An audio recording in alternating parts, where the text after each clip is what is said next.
Hi, everyone. Welcome to our third webinar on hypnotherapy with Roger Moore. My name is Lauren Bino, and I'm a program manager and health educator here at Cancer Pathways. So during today's session, Roger will be discussing techniques for overcoming fear, stress, and anxiety. Even outside of a global pandemic, we live in stressful times, and cancer can exacerbate that stress, making healing, recovery, and peace of mind very difficult. The goal of today's session is to provide you with mindfulness stress reduction techniques that are powerful and easy to use when responding to stressors in your life. So if you've joined us before, then welcome back. If this is your first session, I want to give you a quick introduction to Roger Moore. So Roger is a medical counselor and hypnotherapist and has been in private practice since 1997. He has worked extensively with individuals and groups affected by cancer. Today, he provides telehealth sessions online worldwide. A quick note before we get started today, I asked for everyone to just please stay muted throughout the session unless you're prompted to unmute or if you have a question, and feel free to use the Zoom chat feature as well. We'll be recording today's session and it will be available in a few days. So I am now going to turn it over to Roger. Thanks very much, Lauren. And will you kind of keep an eye if somebody has a question, let me know that, or if there's something in the chat box, just help me out there. I would appreciate it. It's great to have everybody here today. I hope you've had a great week. Yeah, we're going to be talking about stress and fear and anxiety. And for some folks, this may create a little bit of anxiety. I would just Googled it. Do you know there's 75 days between now and New Year's? Okay. The holidays are rapidly approaching, and that's often a time of high stress. So let's just begin by doing Roger's wiggle. So everybody wiggle your toes, wiggle your butt. Take a deep breath into your nose and let it out through your mouth. And just feel that wave of relaxation flow over you. And again, the big thing behind these types of stress reduction mindfulness techniques is so you get back in your body. Because when you think about it, when you're upset about something, when you're fearful, when you're anxious, when you're worried or whatever, it's like you're out here flitting around. What about this? What about that? What was me? You know, I'm looking at a long list of things here in my home now that we're back in our home, of things they haven't finished. And they're supposedly coming tomorrow to do some of them. But what about this? And what about that? And what haven't they done that I haven't noticed yet? And if I'm out here doing that, then I'm in big trouble. If I'm here in my body, calm, relaxed, then I can think about those things, make notes on them, and deal with them as they come along and when the contractors show up. But I don't have to be out here going crazy about it. So let's talk a little for a moment about just what is stress. And stress is a real or interpreted threat to the physiological or psychological integrity of an individual that results in physiological and or behavioral response. And there's external stressors, there's physical environment. You know, the summer down here in the desert when it was popping 125, 130 degrees, people were experiencing stress around the weather. When you're involved in big storms, there's stress around the weather. When your house floods, when my house flooded, that's a physical environment type of stressor. And then there's social interactions, dealing with family, dealing with friends, and particularly in today's climate and just the whole politics and COVID types of things that are going on. And how do you handle that in social interactions, and particularly with the holidays coming up?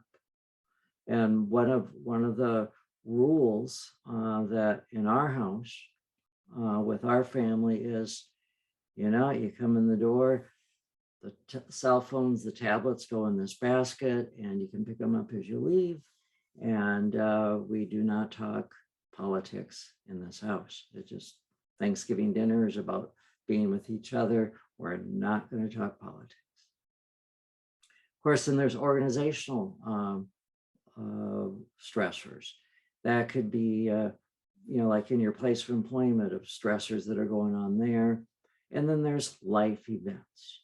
And that could be a cancer diagnosis, that could be getting ready to go on vacation, has its own type of stress. And then internal stressors are lifestyle choices, things that how we choose to live our lives. And then there's all the self-doubt. I don't know if I did this right, or what if I did that wrong, or I don't know if I can, or maybe it's not good enough, or whatever it might be, that we're creating our own stress. And then, of course, unrealistic expectations, setting standards, setting goals that are just way totally outside what's realistic. And then there's the rigid thinking. One of the things that I tease my brother about, he's very OCD, and the dishes, he doesn't have a dishwasher, and he rinses his dishes and then stacks them very neatly on the counter. And then when he has enough to wash them all at once, then he hand washes them in a certain order, and they go in his dish strainer in a certain order, and then they get dried and put away. And anytime I've stayed with him, I learned very quickly not to do the dishes unless he's not there. If he's gone, then I go do the dishes and put them away, and then he kind of wonders what happened. But he gets so stressed when doing those types of things. But again, that's an internal self-created stress. So here's what happens from the effects of stress. There can be excessive hair loss and baldness, muscles in the neck, the shoulder, aches and pains in the body, and lower back pain. If you've ever noticed how you tighten up and tense up with stress. Digestive tract. Diseases of the digestive tract including gastritis, stomach ulcer, and irritable colon. Skin outbreaks of acne and eczema and psoriasis. In the brain, what happens is insomnia, difficulty sleeping, or headaches, and irritability, anxiety, and depression. Some people get excessive dryness and oral ulcers. With the heart, there can be cardiovascular disease and hypertension. Lungs, any sort of asthmatic conditions get exasperated. And then reproductive organs, menstrual disorders, recurrent vaginal infections in women, impotence and premature ejaculation in men can be all stress-related types of issues. I think you've all seen the tiger before. But again, when we lived in prairies and caves and jungles, this tiger would chase us, stress would kick in, and we'd outrun the tiger. Stress was, we'd be out there running and we'd climb the tree or get wherever we need to get to safety. Stress was a really, really good thing. Or we're sitting around the campfire, and the tiger comes up behind us and grabs a hold of us and starts eating us alive. Stress kicks in, we go into shock. We had a fairly painless death. Stress was a really, really awesome thing. But today, we're sitting here at our keyboards, we drive down the road, we have the remote in our hand. What happens is that most people aren't literally running. When we outran the tiger, we burn up the cortisol. When we were eaten alive, it really didn't make a difference. But most people not exercising, not running, not burning up cortisol, then stress can become very toxic. It weakens the immune system. And the real issue with stress, with anxiety, is that I think it's 88 versus 87, 88%, I forget the exact number, of the things we worry about never happen. Or what we're worrying about actually turns out to be a great thing. It's an awesome thing. So Fritz Perls said that fear is excitement without the breath. Ever noticed how when you're fearful, how your breath gets shallow, or how some people hold their breath? Sometimes when I'm working with somebody that's got a lot of anxiety, I remind them to breathe. And Gay Hendricks wrote in his book, The Big Leap, the best advice I can give you is to take big, easy breaths whenever you feel fear.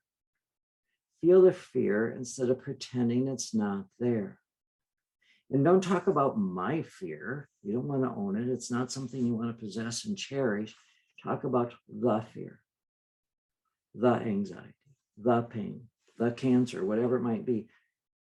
When you label it as you already create separation between yourself and it. And out here, it's much more subjective, and you can separate yourself from it and handle it much better when it's out here. He says, celebrate fear with a big breath. Just the way you'd celebrate your birthday by taking a big breath and blowing out all the candles on your cake.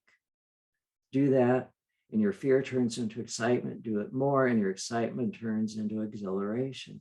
So when you feel fearful, instead of, or as soon as you become aware that you're not breathing, or your breath is really shallow, just take a moment, wiggle your toes, wiggle your butt, breathe in, breathe out, and then just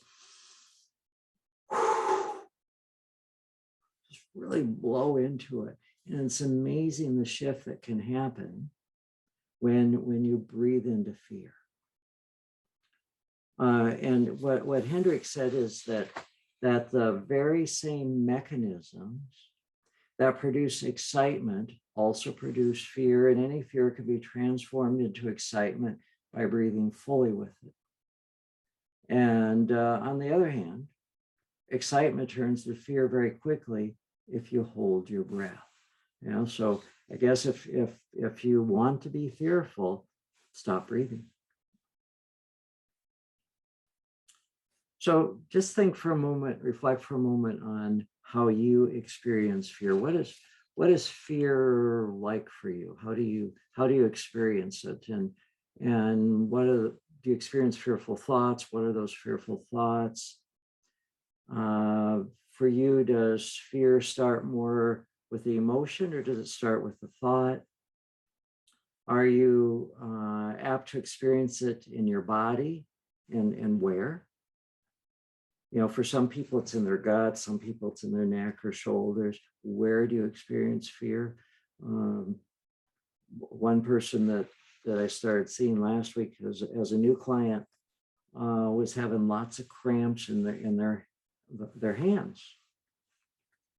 And that's what they were there for, was to overcome the cramps in their hands.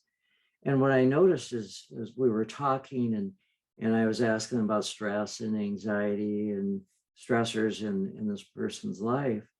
And as soon as he started talking about it, I could see his hands just tighten up more and more. And he was not aware of that until I pointed it out to him. And when I had him just simply open his hands, relax them, even just wiggle his fingers a little bit, just that much started to reduce the stress that he was experiencing. And most likely, you experience fear from thoughts, emotions, as well as the physical sensations all combined together. And of course, we all experience stress. Fear is a normal and natural human emotion. It's nothing to be embarrassed about. It's nothing to try to cover up and deny. Oh, I'm not scared. I'm not scared. It's okay to be scared. There are many things in life that are scary.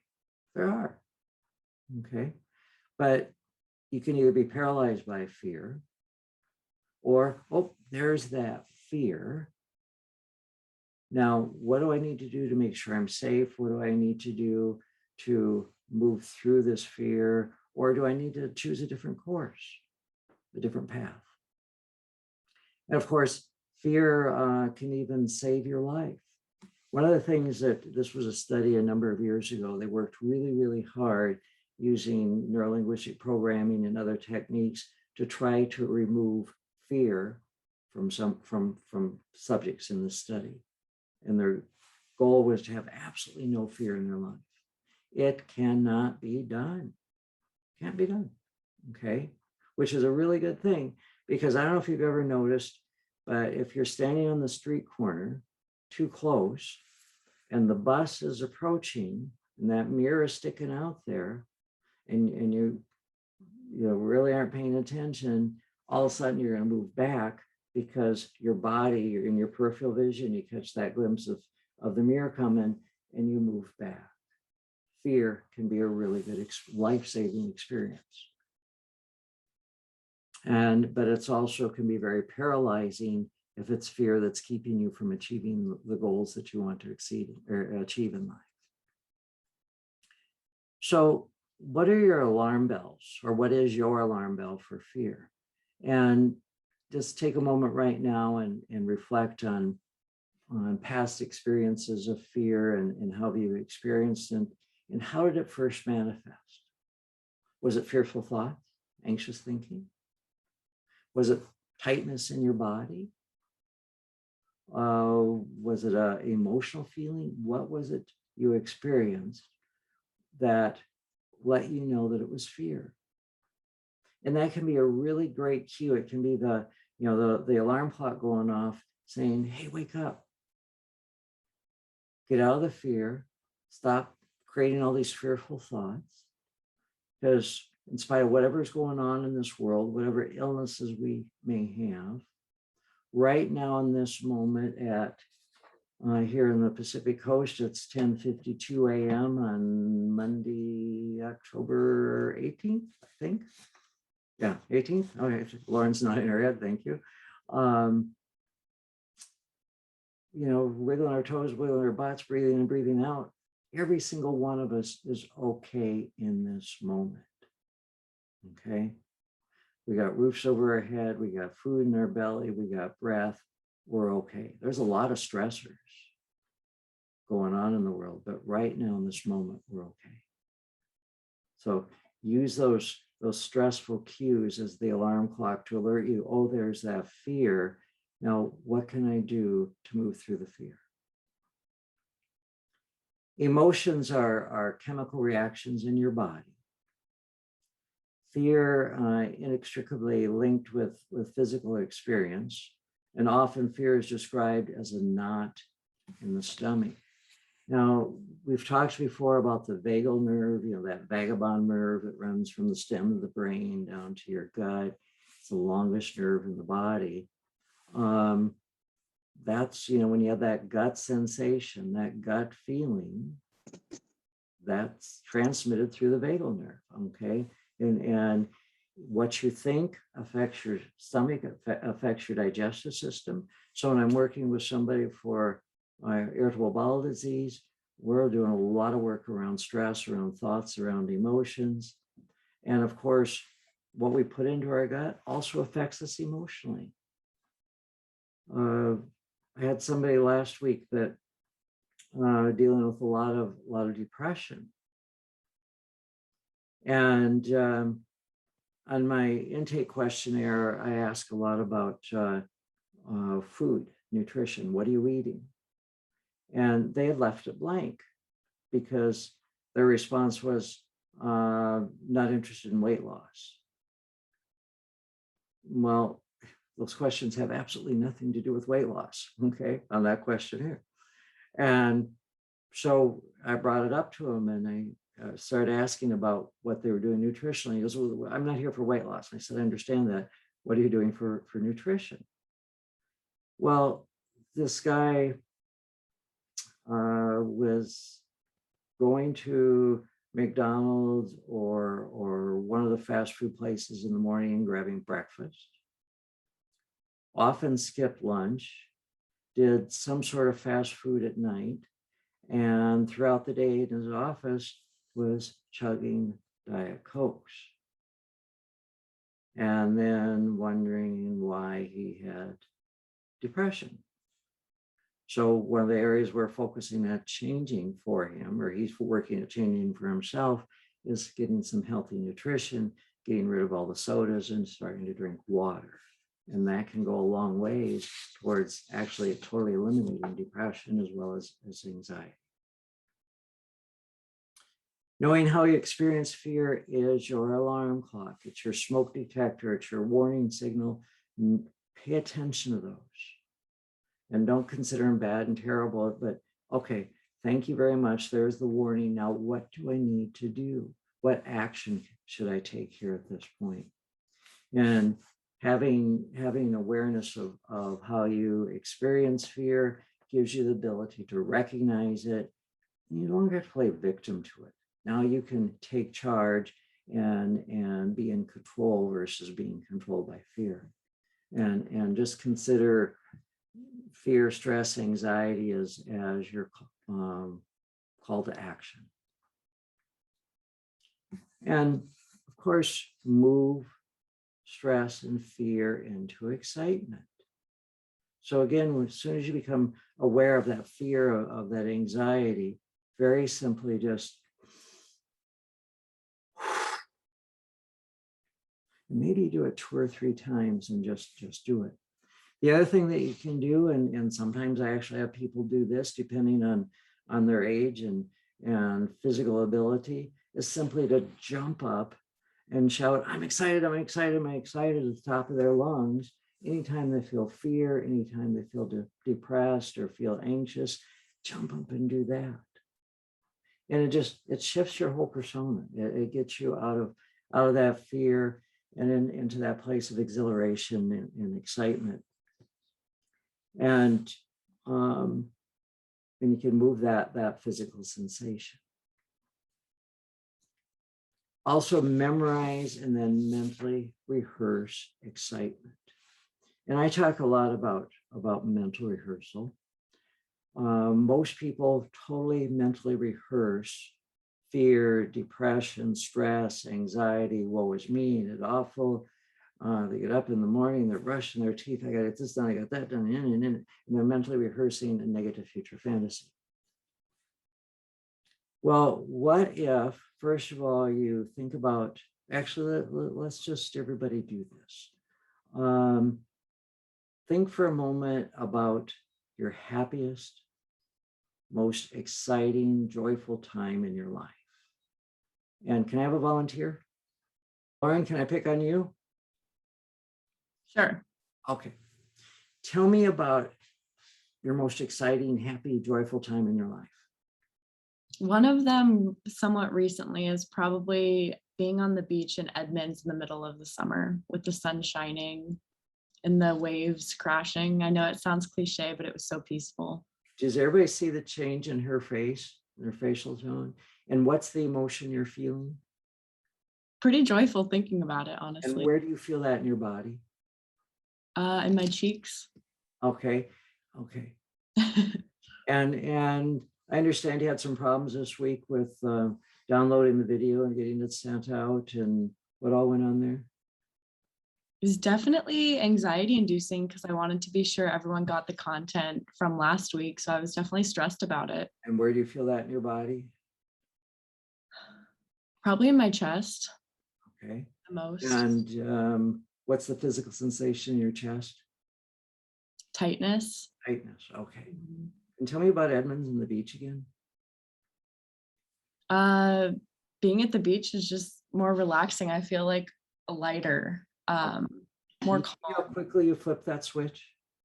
Mm-hmm. Okay. We can literally change our thoughts and our emotions that quickly. The problem is, though, is most of us have memorized the tightness in the chest or the tightness in the gut or neck or shoulders, and woe is me, it's awful. And what I'm suggesting to you and to Lauren is you memorize that joy, that excitement, that happiness, that warmth in your cheeks, and stay focused on that awesome day on the beach in Edmonds. So you want to mentally rehearse excitement, mentally rehearse joy. You want to memorize that and also give thanks for the excitement. give thanks for the joy. One of the first things you do every morning is give thanks for having an awesome day. So celebrate life or celebrate stress with a big, deep breath. It's just and blow into it. One of the things that, and a lot of this is actually discussed in my book, Becoming the Greatest Expression of You, which was released a couple of weeks ago. And you can find it at Amazon. And of course, Orange Blossom is out there, and you all have linked to Orange Blossom. I urge you to listen daily for at least 2 weeks and just listen to that Orange Blossom. And one of the things that Orange Blossom does is help program you to stay in that place of being calm, being relaxed. Whether you're doing Orange Blossom or self-hypnosis or anything like that, it's always going to be a roller coaster. There are times you get more relaxed than others. Zero judgment on that. Isn't that interesting? That's all it means. Yeah, I think that being less judgmental and saying, "Oh, isn't that interesting?" But like I said, it's also this forgetting. It's this, it's just things that I've been through a lot this year, and I've experienced a lot, and I've had a lot of fear and stress and anxiety this year. And but there's been just times where I think later on, like, gosh, Michelle, you know that. Why didn't you remember to do that? Prior to October, prior to these sessions, what exposure have you had to stress reduction, mindfulness, hypnosis, meditation? Well, I have that, with meditation, and I do the Calm app. I used to do that in the morning quite often, and I know that the breath is really important. I've been over the years, I've been exposed to a number of things, but when it comes to then actually utilizing it, there are so many times where I've just forgotten to actually utilize these things. So it's kind of, isn't that interesting? Isn't that interesting? No judgment on that. Okay. Yeah. So you mentioned the light switch. Okay. And, from what you've read in the information that I sent out, I teach light switch self-hypnosis. And the reason it's called the light switch is I tell you to raise your index finger, and it's like you're shutting off the lights. Some people actually squeeze their fists. Some people do this. You can tap your foot, just sort of some physical cue to your body. It's time to relax. And when you do that, you can imagine an endless staircase or escalator or elevator of relaxation. You can imagine a rope unbraiding or a pebble drifting down through the water. When you can transform yourself there, when you're getting infusions or some sort of cancer treatment, or sitting there and waiting for the doctor or the nurse to poke and prod you or whatever they might be doing, or when I go to the dentist, and I used to have just this huge dental phobia. I sit down in the dental chair and I tell the dentist, look, I'm going to be tripping. And if you need to ask me if I'm okay, go ahead and ask that and I'll nod my head. And otherwise, don't talk to me. And don't ask me about my vacation or whatever. I mean, that's crazy. You can't talk, and I don't really want to hear about yours. So just leave me alone, let me trip. And every once in a while, they'll say something like, Roger, there's a difference between relaxation and sleep. That's how relaxed I can now get in the dentist chair, because I'm on a beach on Maui. Okay, Paipu Beach on Maui, to be, having a great time. You can do that. You can transform yourself with your imagination. And you can either limit your imagination, or you can choose to allow your imagination to be limitless. So just real briefly, you shut off your light switch, you go to your happy place. And what I always encourage is that you focus starting out on 1 minute. You always have time for a minute.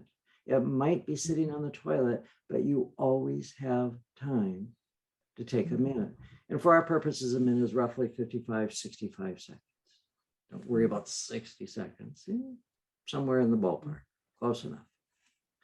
And what I encourage you to do is like on your phone, pull up the stopwatch, and when you first start out, use the stopwatch as you start your stopwatch, use that as your light switch.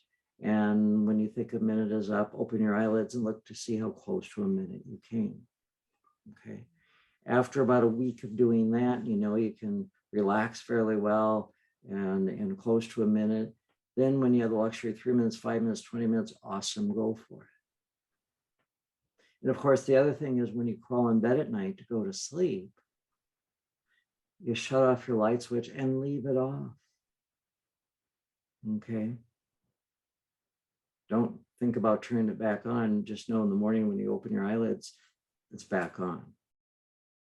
There's really is a purpose why I'm explaining this all this, because of a comment you made, Michelle. One of the things that I encourage with my clients with the self-hypnosis, with the light switch, is that they do it 5 times a day, every day, that it becomes a discipline. And in order to not crawl in bed at night and go, oh shoot, now I got to do my 1 minutes, which we've just lost the benefit of doing it throughout the day, I encourage people to hook it or anchor it to an activity they're already doing. Some folks will hook it to as soon as they open their eyelids, laying in bed in the morning. That absolutely does not work for me, because I'm hitting snooze 5 minutes later. I just go back to sleep. I got to get out of bed. So either just before or just after you brush your teeth. Breakfast, mid-morning snack, lunch, afternoon snacks, dinner, teeth brushing at night are all awesome hooks, great anchors. Okay.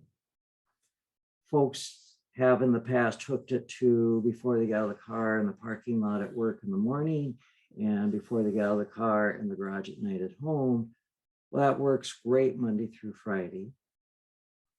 But then they fell apart on during COVID, or weekends, holidays, or when they're on a beach in Hawaii. Okay.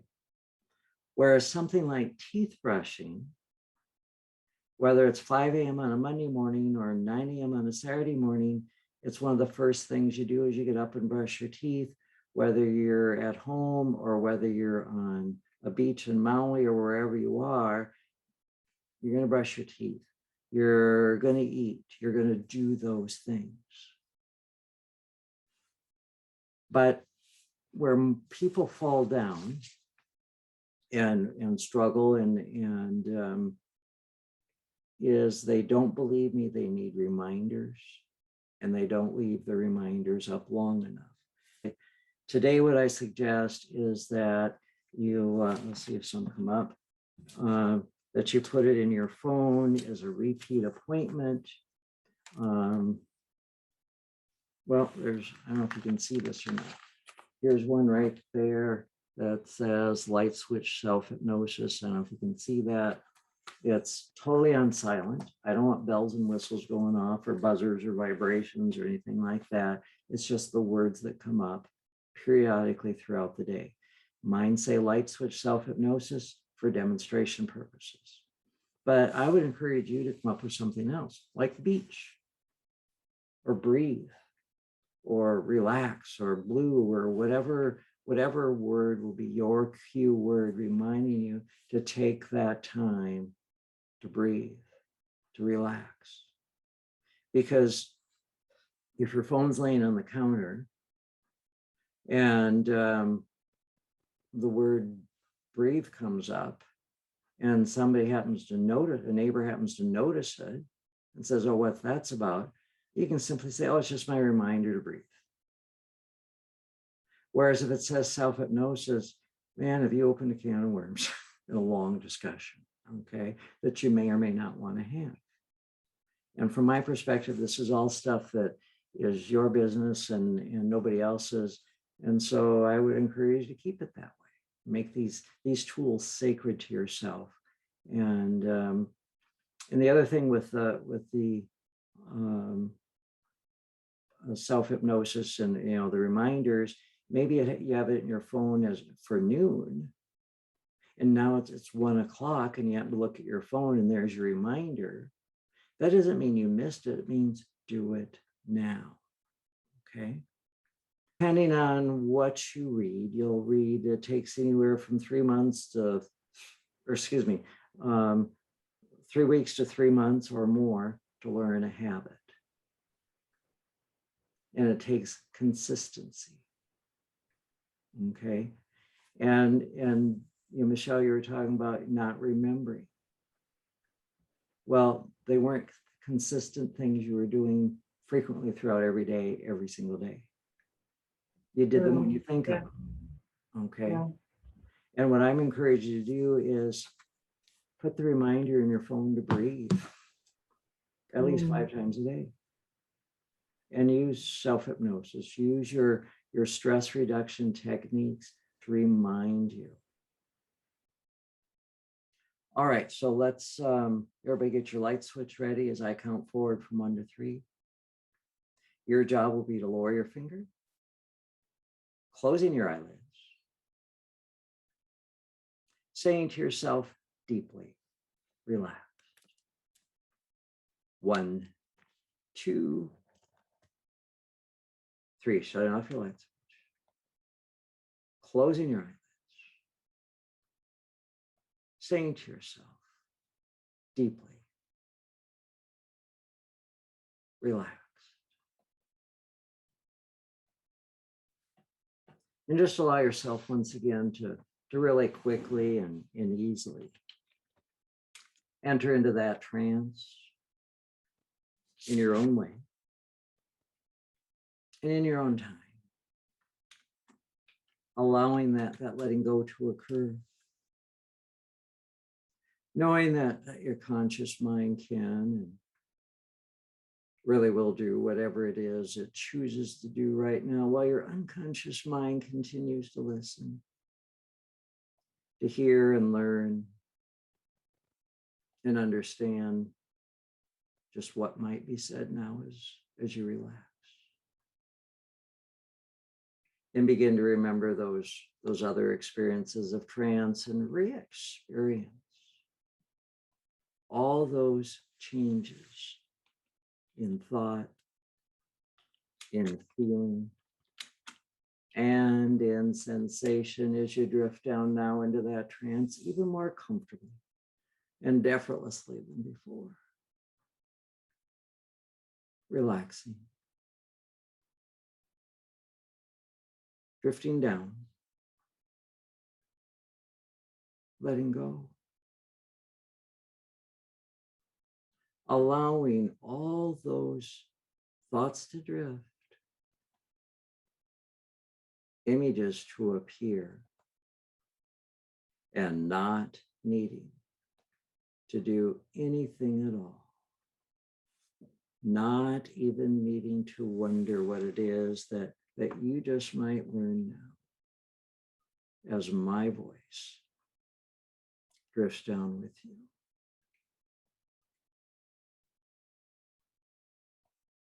And you really can allow that feeling of trance right now.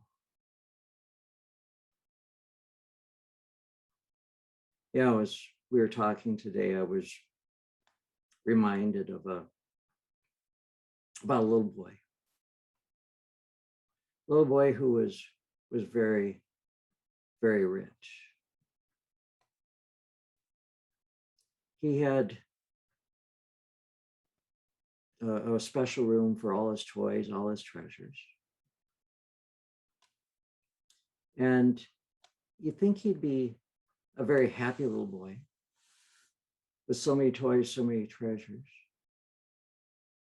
But actually, he was very sad. It just wasn't the case that he was happy. He was sad because although he had so many beautiful toys and so many treasures, there was one thing that spoiled everything for him. Sitting over in the corner of the room, barely visible, behind all the heaped up toys and treasures, sat a large green dragon. This dragon never seemed to take his eyes off little boy, and no matter what the little boy was doing, whenever he looked up, he'd see that green dragon still watching him.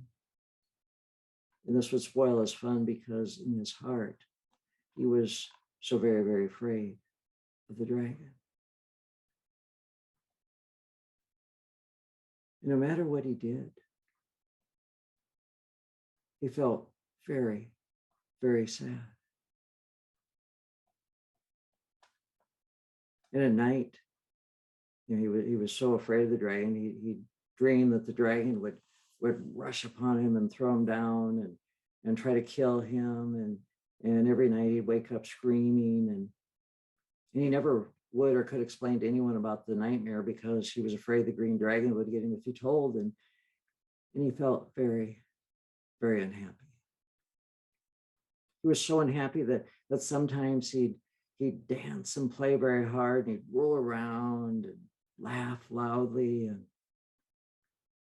he'd talk a blue streak, thinking that would make him forget about the dragon in the corner. But no matter how loudly he laughed, how hard he played, or how fast he danced and whirled and jumped, when he'd stop, there'd still be that green dragon over there in the corner staring at him. And he'd sit down with tears running down his face. And one day a friend came to visit the little boy. The visitor was another little boy, his very same age and size. This boy ran around going, wow, what wonderful toys. And he picked up this one and that one and playing and laughing and clapping his hands. And the little rich boy didn't join in. He felt very anxious and worried. And he kept stealing glances at the green dragon. And suddenly, to his horror, he saw his friend run over and jump on top of the green dragon. The little boy cried out, no, don't do that. His friend said, well, why not? Oh, said the little boy. He's such a fierce and ugly dragon. I'm afraid he'll harm you. I'm afraid he'll harm me. I'm just so afraid of him. His friend laughed and said, dude, look at this. And he turned the green dragon around so that so the little boy could see. And there down the back of the green dragon was a long, shiny zipper. Well, the little boy didn't know what to make of that. He watched big brown eyes, still trembling with fear. And his friend said, do you want to see? And the little boy said, oh, I'm not sure. And his friend said, nonsense. And he unzipped the whole dragon suit. The whole thing fell down. And you know what? What do you think was inside? It was another little boy. And this little boy in the dragon jumped up and laughed, said, I've had so much fun being a dragon all this time until I was discovered. I've had so much fun spooking you and making you afraid. The little rich boy said, that was mean of you. Why did you do that? Oh, I did it because it was so much fun. You have so many toys, so many treasures. How would you know how lucky you are if you didn't have any treasures among them, any dragons among them? The little rich boy said, that's nonsense. That was mean of you to pretend to be a dragon all this time and zip yourself up in a dragon suit. And here you are, you're just another little boy like me. Well, after some time passed, the three boys actually became friends. And they decided it was actually fun. And guess what they did? They took turns zipping themselves up in the dragon chute and scaring each other. And they pretended to be, oh, so very afraid of the dragon. They pretended to kill the dragon. The dragon pretended to kill them. And they laughed and had such fun. At last, the little rich boy clapped his hands and said, now we can have fun with all my toys. And they did. And best fun of all was playing dragon. That remained one of their favorite games. The little rich boy was happy. He played with all his toys, shared it with his friends. He loved having new friends. And soon word spread around the countryside about his marvelous toys. And more little girls and boys came because they heard of the wonderful toys. And best of all, they heard about the dragon suit. And they came to pretend with the dragon and play the dragon game. And some kids would ask, well, where can I get a dragon suit for myself? Little rich boy would say, well, you can make one up. That's what I did. Only I didn't know it had a zipper and that the whole dragon suit can come off. And folks, that's the opportunity that you have, is to unzip the dragon suits, to unzip the fear, to recognize it, to label it. There's that fear. To take a deep breath and celebrate it. And so tonight, and in all the nights to come, have healing dreams. Remembering those things that are safe and healthy and healing to remember, and forgetting those things that are safe and healthy and healing to forget. Allowing all these things of suggested to your unconscious mind now today to begin to exercise greater and greater influence over your thoughts, your feelings, and actions. Just as strongly, just as surely, just as powerfully, wherever you may be, as when you're here with me. And now, as I count forward from 1 to 5, allow each and every number to secure all these suggestions. So coming up now, 1, bringing your awareness back into that room and into your body. Holding that image of yourself, feeling joyful and happy and excited. 2, feeling calm, relaxed, refreshed, and energized. 3, ready and willing to do whatever it takes, no matter what it is, that's safe and healthy. 4, knowing it is all up to you. And 5, light switches on, eyelids open. Welcome back, feeling awesome and energized. All right, welcome back, everybody. How'd y'all do? Okay, good.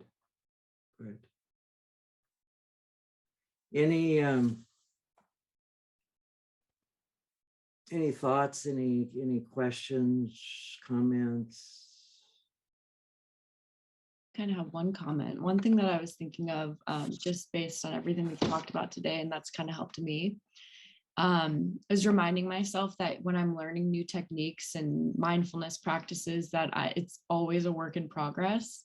So when I do kind of kick myself because I'm like, oh, I learned that, but I haven't put it into practice, I think that's where the beauty is when I'm realizing, oh, I haven't put that into practice. It's like in that moment that I stop and I'm like, oh, I know that I could do this. So next time when I'm realizing this and being mindful about it, I'm going to use that technique that I learned. So that's something that I kind of try to, it's a work in progress, like constantly training my brain to catch those moments, or when I have a negative thought about myself, reframing it and thinking, would I ever say that to somebody else or speak like that to somebody else? And that's always a work in progress, is retraining my brain. And that's a way that I like to think about it. And Love it. For me. My weight loss book is called Becoming Slender for Life. My latest book, Becoming the Greatest Expression of You. It's not about being it. It's about being a work in progress. It's not about arrival. Okay, now I am. No, it's about the journey. It's about the process, learning to be your best self. So that's beautiful, Lauren. Yeah. Michelle, thank you so much. And Hema, thank you so much for your participation. Yes, thank you for joining us today. So next week on our final hypnotherapy session, we'll be covering moving from pain to comfort. Oh, that's And that'll be Monday, October 25th at the same time, so 10:30 a.m. Pacific Standard. And it will be our last session. So I hope you guys definitely join us then. And I hope you have a great rest of your week. And come thinking about your discomforts in your body and mental, emotional, or whatever, and we'll work at changing them into comfort.